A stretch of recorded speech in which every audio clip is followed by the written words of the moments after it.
Na swala la elimu tunafahamu kwamba ndio moyo wa nchi. Ukitaka maendeleo manake wekeza kwenye elimu. Sababu mafanikio yote ya taifa lazima kuwe na kizazi cha watu wenye maarifa, kizazi cha watu wenye uwezo wa kufikiri, kizazi cha watu wenye uwezo wa kutoa suluhisho juu ya changamoto mbalimbali ambazo zinakabili taifa. Ndio maana serikali chini ya rais wetu Mheshimiwa Dr. Samia Suluhu Hassan, lakini serikali zote zilizopita, kila serikali kwa wakati wake imefanya kazi kubwa sana kufanya uwekezaji mkubwa kwenye sekta ya elimu.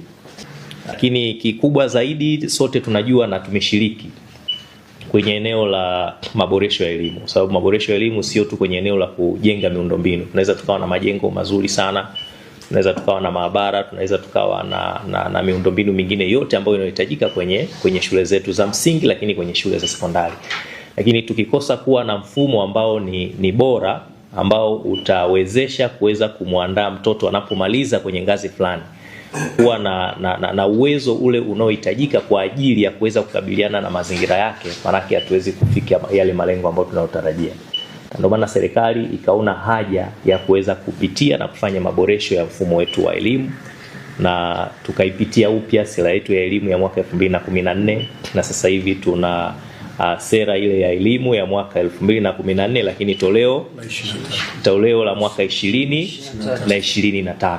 Hii ilikuwa ni agizo mahususi la Rais wa Jamhuri ya Muungano wa Tanzania Mheshimiwa Dr. Samia Suluhu Hassan. Na kupitia haya maboresho ambayo tulioifanya, tunafahamu kwamba kazi ambayo sasa hivi tuliokuwa nayo kama serikali, lakini kazi ambayo wadau tuliokuwa nao ni kujiandaa kwa ajili ya utekelezaji wa hii sera mpya ya elimu. Na sera mpya ya elimu inaendana na mahitaji.